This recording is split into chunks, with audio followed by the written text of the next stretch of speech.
Julius Caesar is a tragedy by William Shakespeare, believed to have been written in 1599.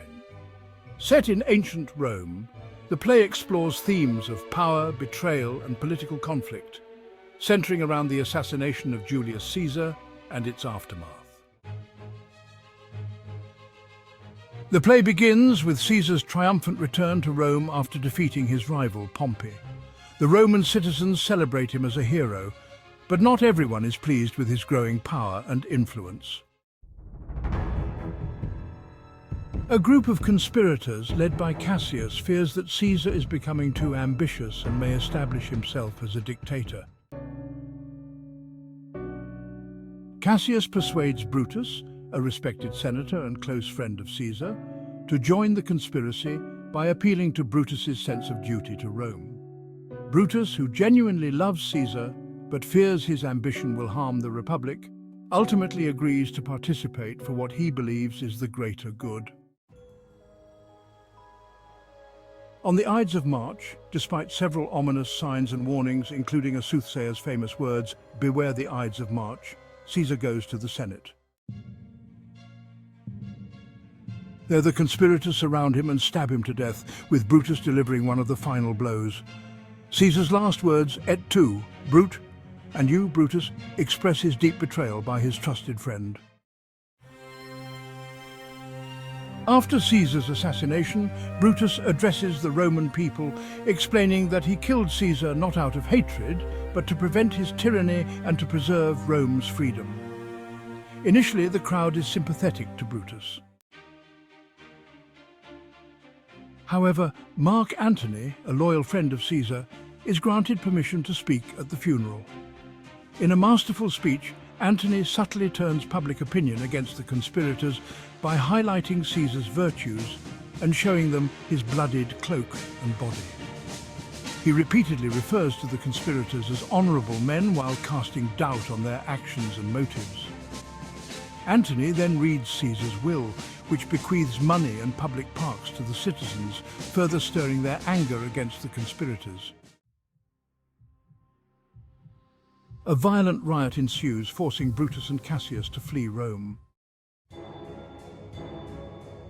Antony, Octavius, Caesar's adopted son, and Lepidus form a triumvirate to pursue and defeat the conspirators.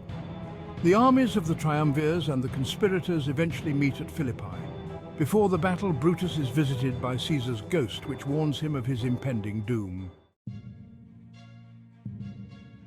The battle does not go well for the conspirators. Miscommunication and internal conflicts weaken their position. Cassius, mistakenly believing that his forces have been defeated and that Brutus is dead, commits suicide. Upon discovering Cassius's death and sensing defeat, Brutus also takes his own life, saying that he would rather die than be captured. Antony and Octavius emerge victorious and pay tribute to Brutus, recognizing his actions as those of a man who acted out of his genuine belief in Rome's welfare.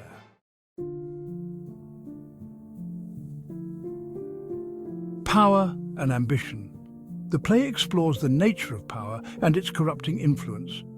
Caesar's ambition to become a ruler is met with fear and suspicion by those who believe in the Roman Republic's ideals.